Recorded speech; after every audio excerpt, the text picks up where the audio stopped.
자, 오늘 말씀의 제목은요, 온유하고 겸손하신 예수님이라는 제목으로 우리 친구들과 함께 말씀을 나누도록 하겠습니다. 여러분, 온유한다.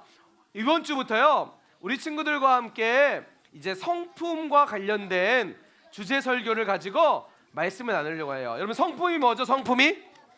성품이 뭐예요? 성품은요, 사람이 가지고 있는 사람이 가지고 있는 성격을 보통 성품이라고 해요. 품성, 사람이 가지고 있는 성격과 품성을 성격 얘기를 합니다. 우리 친구들 나름대로 성격이 있죠? 자, 오늘 그 성격의 첫 번째, 성품의 첫 번째, 온유하고 겸손하신 예수님의 모습을 통해서 우리 삶이 온유하고 겸손한 삶을 살아가기로 주님의 이름으로 간절히 소망합니다. 할렐루야! 다시 한번 할렐루야! 오케이, 좋아요. 자, 여러분, 오늘 말씀 다시 한번 읽어보겠습니다. 오늘 말씀 읽는데요, 여기서 나는이라는 이 나는 누구냐면 바로 예수님이 제자들에게 하신 말씀이에요. 누가 하신 말씀이라고요? 예수님이 누구에게요? 제자들에게. 오늘 우리에게 하신 말씀이라고 보시면 되겠습니다. 자, 우리 다시 한번 큰 목소리로 함께 읽겠습니다. 준비됐었어요? 함께 읽습니다. 시작! 나의 멍에를 메고 내게 배우라. 그리하면 너희 마음이 쉼을 얻으리니. 자, 예수님께서 오늘 제자들에게 뭘 얘기하냐면, 잘 들어봐. 야, 너희들 잘 들어봐. 제자들이, 예수님께서 제자들을 부르셔서 제자들아, 내 얘기를 잘 들으렴. 나의 마음은 온유하단다. 예수님의 마음이 뭐라고요? 온유하셨대요. 그리고 예수님이 또 나는 겸손하단다. 뭐라고요? 겸손하단다. 그래서 예수님이 제자들에게 뭘 말하냐면, 나는 마음이 온유하고 겸손하니까 너희들은 내게 와서 내게 배우라 라고 얘기하고 있습니다. 오늘 예수님이 말씀하신 온유하고 겸손함이 무엇인지 한번 살펴보도록 해요. 다시 한번 세세게 합니다. 하나, 둘, 셋. 자, 여기서 문제 하나. 첫 번째 문제 드립니다. 우리 친구들 중에서 여기 말씀해 보니까 온유하다라고 얘기하고 있어요. 온유하다. 혹시 온유하다가 뭔지 아는 사람 있어요? 자, 손 내리시고. 혹시 우리 친구들 중에서 이름이 온유 있다. 온유. 태권부예요? 아니, 내 이름이 온유다. 내 이름이 온유. 온유 있다고 하지. 맞아, 온유. 여기 온유야, 일어나봐. 온유 이래봐. 이 친구가 이름이 온유예요. 온유. 자, 온유의 뜻이 뭐예요? 온유의 뜻이 뭐예요? 일로 와보세요. 자, 누구예요? 일로 빨리, 온유도 빨리 와. 너도 와. 온유. 선물, 목사님이 선물 줘야겠다. 오늘, 야, 우리 이 친구, 두 명의 친구가 이름이 온유예요. 온유. 예수님이 나의 마음은 온유하다라고 했을 때 이 친구들 이름이 온유예요. 온유. 자, 여러분, 온유하다는 뜻이 뭘까요? 자, 보세요. 목사님 찾아봤어요. 온유하다의 이름의 뜻, 이 친구들의 이름의 뜻이에요. 자, 보세요. 내게 상처를 주고 피해를 입혔던 사람에게 오히려 뭐 하는 거죠? 친절과 자비를 베푸는 것. 이게 바로 온유래요. 그리고 상대방을 궁일이 여기고 사랑하는 마음을 말한다. 우와, 이 친구 지금 이름이 온유인데, 온유 친구가 이름의 뜻이 누군가가 이 친구에게 상처를 주고 막 피해를 막 입혀도 어떻게 한다는 거죠? 이 친구는요, 목사님 왜 그러세요 하지 않고, 목사님 사랑해요. 목사님 용서해요. 자, 이 친구에게 온유인데 막 야 이렇게 했는데, 온유의 이름 뜻이 뭐예요? 이 친구 어떻게 하는 거죠? 온유라는 것이 어떻게 한다는 거예요? 맞아요. 똑같이 나도 피해를 입히고 나를 상처도 주는 게 똑같은 게 아니라, 목사님 사랑해요. 자, 우리 두 명의 온유의 친구들에게 선생님 뒤에 저기 선물, 혹시 그 우리 그 뭐죠? 그 저녁에 쓰는 거? 네, 선물 저기 선티 가서 선생님한테 선물 받아가세요. 자, 박수! 야, 이름만 온유여도 선물 받을 수 있어요. 자, 여러분 보세요. 온유라는 뜻은요, 셋습니다. 하나, 둘, 셋.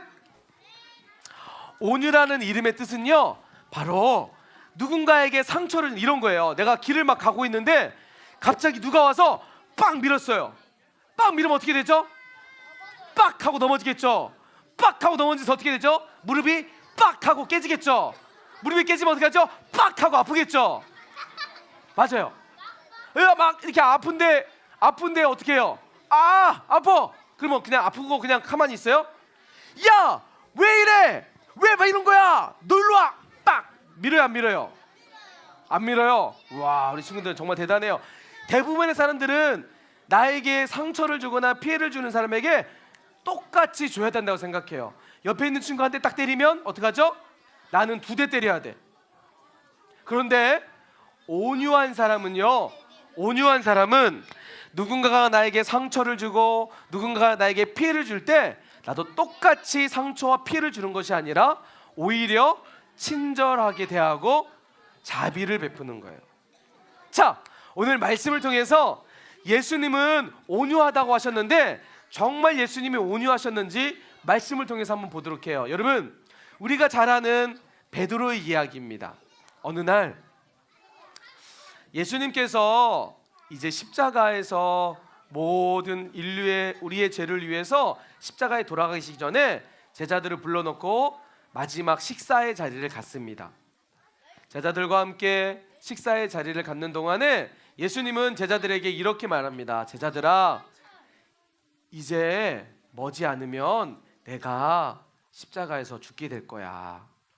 베드로, 너는 닭이 울기 전에 3번 나를 부인할 거야. 라고 하자 베드로가 뭐라냐면, 예수님, 그런 말씀 하지 마세요. 다른 사람들은요 다 예수님을 버릴지라도 저는 저만큼은 예수님 버리지 않을 거예요 라고 장담했어요. 그리고 시간이 흘렀습니다. 밤이 되고 드디어 새벽이 됐습니다. 예수님은 한적한 곳에 하셔서 기도하십니다. 기도하신 후에 마치 예수님이 말씀하셨던처럼 병사들이 와서 예수님을 잡아가게 돼요. 그리고 많은 고문과 고난을 받게 되십니다. 그때 베드로는 정말 예수님 말씀처럼, 베드로의 말처럼 예수님을 부인하지 않았을까요? 베드로는 예수님이 어떻게 되시는가 계속 따라다니면서 보고 있었어요. 숨어서. 그런데 갑자기 어떤 한 여인이 베드로를 향해서 이렇게 얘기하는 거예요. 당신 저번에 예수라는 저 작자와 함께 같이 다녔지? 라고 얘기를 하는 거야.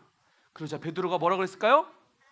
아니야, 나는 그 사람하고 다니지 않았어. 그 사람 몰라 라고 얘기했어요. 그리고 도망갔어요. 그런데 또 한참 도망가서 예수님이 어떻게 되는가 보고 있는데 또 그때도 다른 사람이 또 찾아와서 당신 저번에 저 예수쟁이랑 같이 다니는 거 내가 분명히 봤는데 같은 한속 아니야? 하자 베드로가 뭐라고 하죠? 맞아, 아니야, 나는 그런 사람 절대로 몰라 라고 또 예수님을 2번이나 부인을 했어요. 그리고 마지막 숨어서 다시 숨어있자 어떤 사람이 또 발견한 거야. 똑같이 당신 저 예수랑 같이 있었지? 라고 하자 이번에는 베드로가 예수님을 저주까지 하면서 모른다라고 예수님을 부인하게 됩니다. 그리고 닭이 울기 시작하죠. 그러자 베드로가 생각이 났습니다. 예수님이 닭 울기 전에 네가 나를 3번 부인할 거야 라는 이 말씀이 생각나고 베드로는 뛰쳐나가서 회개하기 시작했어요. 여러분, 베드로 이렇게 예수님과 3년 동안 예수님과 함께 지냈던 사람이었어요. 그리고 예수님은 베드로의 부인을 뒤로하고 십자가에서 돌아가시게 되죠. 그리고 어떻게 되죠? 장사된 지 3일 만에 죽은 자 가운데서 부활하셨잖아요. 예수님이 다시 살아나셨어요. 살아나셔서 예수님이 찾아갔던 사람이 누구였을까요? 맞아요, 예수님이 베드로에게 찾아갔어요. 몹시 화가 나서 찾아갔을까요? 이 베드로, 괘씸한 이체자 베드로 어딨어? 베드로 나와! 혹시 예수님이 이렇게 찾아갔을까요? 아니에요. 예수님은 베드로에게 찾아가셔서 베드로야, 너 왜 나 부인했니? 라고 한 번도 물어보지 않았어요. 베드로, 너 잘못했지? 봐봐, 내가 너에게 얘기했잖아 라고 예수님은 말씀하지 않았어요. 오히려 예수님은 베드로에게 찾아가서 베드로야, 베드로야 불렀을 때 베드로의 마음은 어땠을까요? 3번이나 예수님을 모른다라고 부인했던 베드로의 마음은 마치 쥐구멍이라도 들어가서 숨고 싶은 마음이었을 거예요. 그러나 예수님은 베드로에게 그 마음 묻지 않으시고 베드로야, 베드로야 내가 나를 사랑하느니? 라고 물어보셨어요. 예수님은 베드로에게 찾아가셔서 예수님은 상처 주시고 베드로는 예수님께 상처 주고 피해를 줬지만 예수님은 베드로에게 똑같이 상처 주고 피해 주지 않으시고 친절과 자비와 사랑을 베풀어 주셨어요. 베드로에게 큰 꿈을 꾸도록 그에게 미래와 소망을 주셨습니다. 여러분, 예수님은요 온유하신 분이셨어요. 나에게 피해 주고 상처 준 사람에게 똑같이 대하지 않으시고 오히려 그들에게 친절과 자비와 용서와 사랑을 베푸셨습니다. 뿐만 아니라 여러분, 예수님은요 겸손하셨습니다. 예수님 뭐 하셨다고요? 다시 따라합시다. 예수님은, 따라서 합시다. 예수님은 겸손하셨어요. 자, 어느 날 예수님을 계시는 동안에 많은 사람들이 예수님을 따라다녔어요. 마치 이때도 마찬가지로 여러분 또래의 어린아이들도 예수님이 보고 싶어서 따라왔어요. 당시에 어린아이들은요 별로 사람들에게 관심이 없었어요.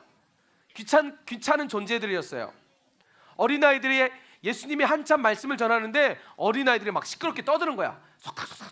속닥속닥 하니까 제자들이 야 어린 것들이 여기 조용히 해. 예수님 지금 말씀하시잖아. 조용히 해. 라고 막 어린애들을 막 내보냈어요. 그러자 예수님이 제자들 불렀어요. 제자들아, 제자들아, 그러지 마. 어린아이들이 내게 오는 것을 막지 마. 어린아이들이 내게 오는 것을 볼 수 있도록 너희들이 도와주렴. 천국은 이처럼 어린아이와 같은 자들이 천국에 들어갈 수 있단다. 어린아이와 같이 순수하고 어린아이와 같은 겸손한 마음이 있는 사람이 바로 천국에 갈 수 있단다. 예수님은 직접 어린아이들을 통해서 예수님의 마음을 우리에게 보여주셨어요. 뿐만 아니라 예수님은 정말 겸손했다는 것이 무엇이냐면 어느 날 제자들을 불러놓고 예수님은 제자들에게 신발을 벗기셨어요. 그리고 뭐 하셨을까요? 맞아요. 당시에 사람의 발을 씻기는 것은요 종이나 종이 집에서 있는 노예나 종들이 주인의 발을 씻겨줬어요. 그런데 예수님은 제자들의 주인이시고 제자들의 선생님이셨어요. 그런데 친히 그분께서 제자들의 발을 씻겨주셨어요. 여러분, 이것은요 예수님이 얼마나 우리 가운데 겸손하게 사람을 섬기셨는지를 보여주시는 놀라운 사건입니다. 사랑하는 우리 유년부 친구들, 예수님은요 예수님의 마음은 온유하시고 겸손하십니다. 사랑이 많으시고요 용서하시고요 때로는 겸손하셔서 사람들을 섬기시고 사람들을 위해서 헌신하셨던 분이셨습니다. 오늘 예수님께서 우리에게 말씀하십니다. 너희는 내게 와서 내 마음을 배우라라고 얘기하고 계십니다. 여러분, 예수님은 오늘 우리에게 너희도 온유하고 겸손해야 된다라고 얘기하고 있어요. 왜 우리는 온유하고 겸손해야 될까요? 오늘 말씀해 보니까 온유하고 겸손한 사람은요 진짜 쉼이 있대요. 이 쉼은요 행복이 있다라는 거예요. 온유하고 겸손한 사람은 행복이 있습니다. 자, 보세요 여러분, 마지막 이 말씀만 드리고 말씀을 마치도록 할게요. 자, 보세요 여러분, 어떤 두 명의 A라는 친구와 B라는 친구가 있어요. 여러분 학교에도 이런 친구도 있을 거예요. A라는 친구는요 자꾸 짜증과 화를 잘 내는 친구들이에요. 그지 동아야? 동아야, 그런 친구 있어요 없어요? 자, 말씀 잘 들어야지. 그러니까 자, A라는 친구는요 화를 잘, 야! 건들지 마! 야! 막 잘 싸우는 친구가 있어요. 자, B라는 친구인데 B라는 친구는요 겸손하고 온유한 친구예요. 친구들을 사랑하고 배려하고 용서하고 이해할 수 있는 친구예요. 자, 여러분, A라는 친구와 B라는 친구 중에서 어느 친구 주변에 친구들이 많을까요? A라는 친구는 막 자주 싸우고 다투고 막 화를 내는 친구, 주변에 친구들이 많이 있을까요? B라는 친구처럼 사랑하고 용서하고 이해하고 배려하는 이런 마음을 가진 친구 주변에 사람들이 많을까요? A일까요? B일까요? 맞아요. 여러분 세세게 합니다. 하나 둘 셋. 예수님이 왜 너희는 마음이 온유하고 겸손하라고 말씀하셨냐면, 마음이 온유하고 겸손한 사람 주변에는 언제나 사람이 많기 때문이에요. 그리고 그 사람은 그 따르는 친구들을 이끌어갈 수 있는 지도자가 되기 때문이에요. 사랑하는 우리 유년부 친구들, 우리 친구들도 성경책 가지고 이렇게 던지고 하지 마시고, 우리 친구들도 예수님 마음처럼 마음이 온유하고 겸손한 사람들이 됐으면 좋겠습니다. 할렐루야. 할렐루야. 우리 이 시간 이렇게 마지막 고백하고 함께 찬양하기 원합니다. 나는, 따라서 합시다. 나는 온유하고 겸손한 예수님 닮은 사람이, 자 오른손 들고 사람이 되겠습니다. 할렐루야. 이 시간 그렇게 결단하는 마음을 가지고 함께 찬양하기 원합니다.